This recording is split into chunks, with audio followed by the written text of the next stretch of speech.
10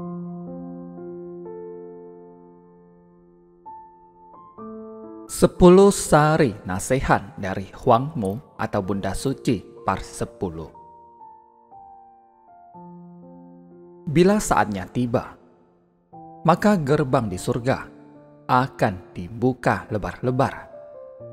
Putra Buddha yang dapat mencocokkan dengan benar 3 mustika dipersilakan masuk. 8 wira perkasa dengan penuh wibawa menjaga gerbang surga. Barang siapa yang salah menyebut mantra akan dicebloskan ke alam sengsara. Nasihat ke-10 menandakan firman Bunda telah selesai. Tugas menata kembali alam semesta bukan pekerjaan yang dapat dianggap enteng. Ajaran Tao yang melintas 3 alam loka, hakikatnya satu, yaitu menolong para putra Buddha dapat semuanya naik ke daratan bahagia.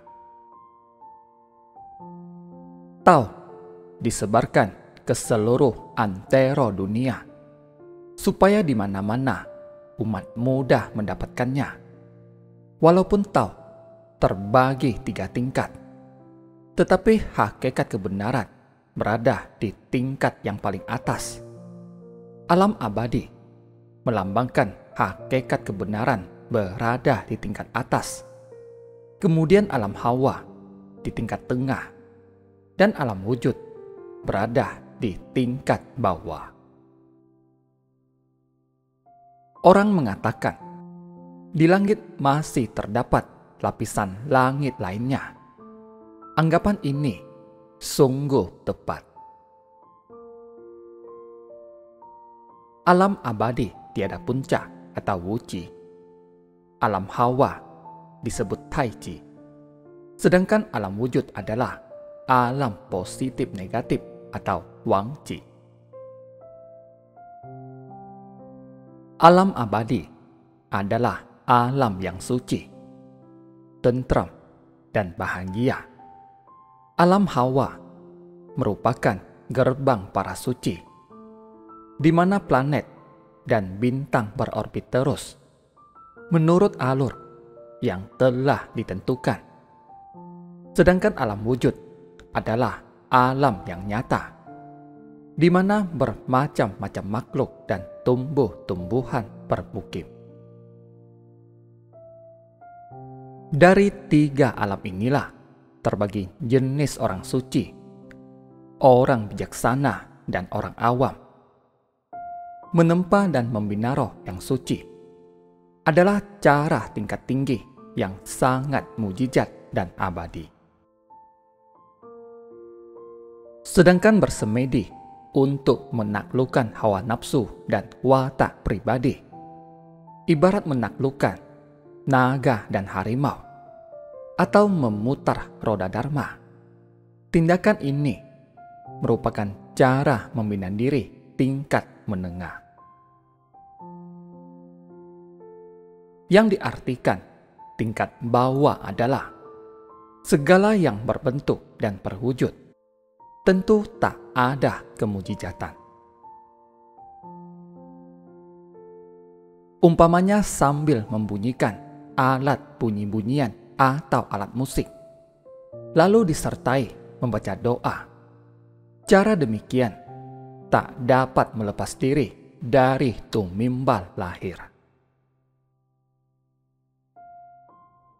Tao sejati yang disebarluaskan saat ini merupakan cara satu-satunya yang dapat melepas diri dari keduniawian. Ajaran ini hanya diturunkan pada akhir zaman saja.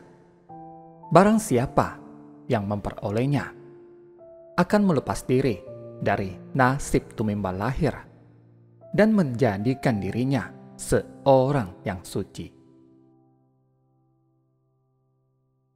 Roh yang suci bagai anak kecil, duduk bermukim persis di tengah-tengah, laksana guntur menggelegar menyadarkan umat di dunia, baik pria maupun wanita, agar melintas bersih semua umat yang ada di seluruh benua dunia. Seluruh dewa, Buddha, orang suci, akhirnya berkumpul di satu tempat. Tugas pelintasan 3 alam loka telah selesai.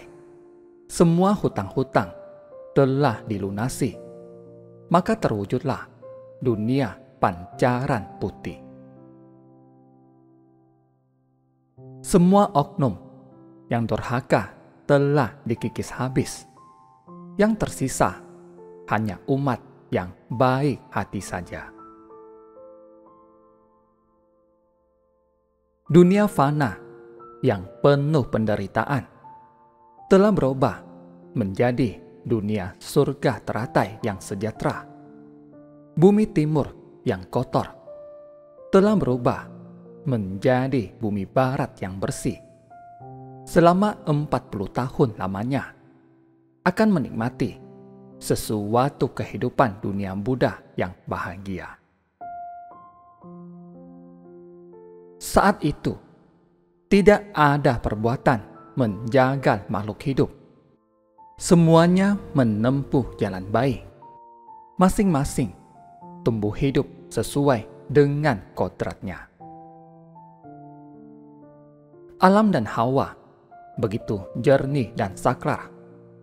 Binatang kirin dan burung hong yang melambangkan kearifan juga nampak di alam bebas. Lautan tak bergelombang.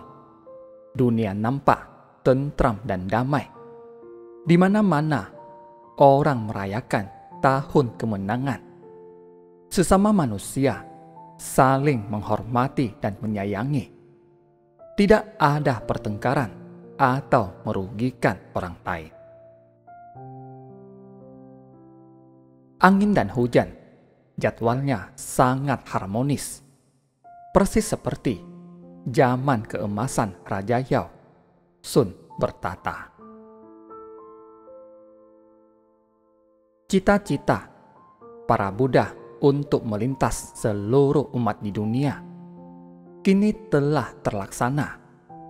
Buddha Maitreya duduk di singgasana untuk menentukan kedudukan para suci sesuai dengan jasanya.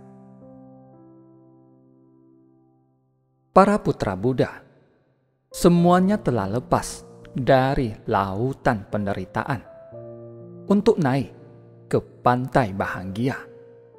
Bapak Mahaguru memimpin umat yang suci sama-sama menghadap Laumu.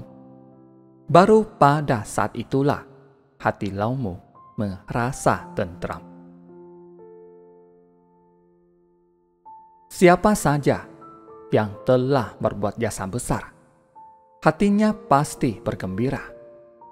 Bagi orang pertama yang membuka ladang ajaran Tao akan mendapatkan kedudukan utama. Orang yang telah berbuat jasa khusus mendapat kedudukan pertama. Orang yang dapat melaksanakan amal harta dan amal dharma besar mendapat kedudukan tingkat atas. Orang yang rela mengorbankan diri untuk berbakti di lingkungan Tao mendapat kedudukan tinggi. Orang yang membuka tempat ibadah dan tekun melintas umat lainnya mendapat kedudukan dewa. Orang yang menyebarkan ajaran Tuhan juga mendapat kedudukan mulia. Orang yang rela bersusah payah demi kemajuan Tao juga mendapat kedudukan. Orang yang tulus dan rajin mengabdi di lingkungan Tao juga mendapat kedudukan. Saat itu akan ditentukan tingkat kedudukan sesuai dengan besar kecilnya jasa pahala yang dikumpulkan. Yang memiliki jasa, pasti hatinya gembira. Di dunia, manusia yang selamat, semuanya merupakan orang yang bermoral tinggi. Mereka dapat menikmati kehidupan yang bebas dan bahagia.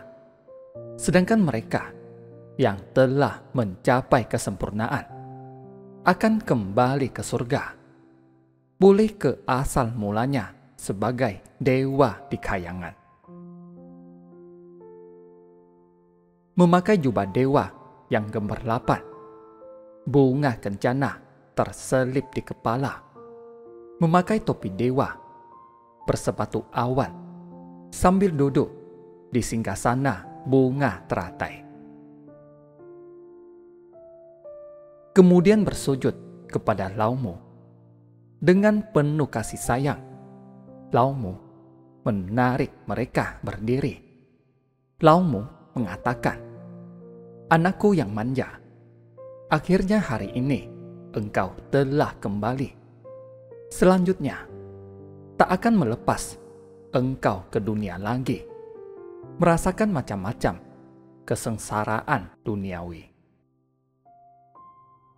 Di alam abadi, santapannya ialah buah-buahan surga yang lezat, minum air surga yang segar. Kebahagiaannya tak dapat dilukiskan dengan kata-kata. Masing-masing dapat mendemonstrasikan ilmu gaibnya yang bisa menembus langit dan bumi, atau ilmu dewa yang hebat lainnya. Badan yang suci, walaupun terkena sinar matahari atau bulan, tak akan meninggalkan bayangan. Kena api tak hangus, kena air tak basah. Hidup abadi sepanjang masa, juga tak terpengaruh oleh kekuatan unsur positif dan negatif. Tak takut angin, dingin atau panas, dapat menembus logam atau batu tanpa mengalami hambatan. Pergi dan datang, bebas kemana-mana, tanpa meninggalkan bekas atau bayangan. 7 tingkat leluhur dan 9 generasi keturunannya juga menikmati kurnia dari Tuhan, terbebas dari lautan penderitaan. Mereka mendapatkan kedudukan mulia sederajat dengan anak-anaknya. Semua putra Buddha berkumpul di istana surga untuk mengadakan pesta agung. Di pesta raya Lunghua, semua Buddha, dewa, dan orang suci hadir. Hati Laumu begitu gembira sehingga tak kuasa mengutarakan kata-kata.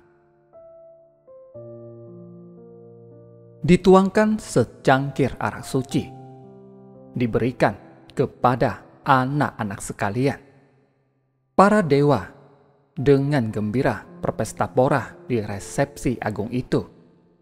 Semua menikmati hidangan yang istimewa, merayakan kebahagiaan dapat berkumpul kembali. Suara tepuk tangan, ketawa riang, kata-kata sukacita menggema di istana surga, mencerminkan kemuliaan seseorang bila membina diri dengan taub. Tak sia-sialah penderitaan dan perjuangan orang bijaksana selama ini. Sampai di sini firman Laumu, semoga diingat dan dihayati dengan tulus seluruh isinya. Firman ini dinamakan 10 sari nasihat dari Huangmu untuk putra-putrinya. Harap tenang sebentar. Ada tambahan beberapa kata-kata yang perlu diingat. Menurunkan nasihat di bumi tengah sari menyebar luas kebenaran guna menolong para umat yang baik hati, supaya semuanya dapat terlintas ke pantai seberang yang suci. Siapa saja yang mencapai kesempurnaan dapat menduduki singgasana bunga teratai yang mulia. Mengayun kembali penas emas guna memberikan pesan-pesan tambahan, harap para putra Buddha dapat melaksanakan nasihat Bunda, mencurahkan sepenuh hati atas nasihat-nasihat tersebut. Menyadarkan orang sesat yang bagaikan orang penderita tuli dan bisu adalah tugas kalian yang mulia. Saat ini di surga sangatlah sunyi senyap. Demi menolong umat manusia yang sesat, para dewa telah turun ke bumi. Mereka yang berhasil dilintas pada zaman pancaran hijau dan zaman pancaran merah juga turun ke bumi menjelma sebagai manusia. Saat ini, siapa yang bisa tahu asal-usulnya masing-masing? Bukalah kelambu penghalang pandangan matamu. Engkau akan mengetahui penguasa sejati berada di mana. Bila terlambat, engkau akan menangis karena menyesal. Sebab itu, janganlah menyia-nyiakan kesempatan yang sangat baik ini.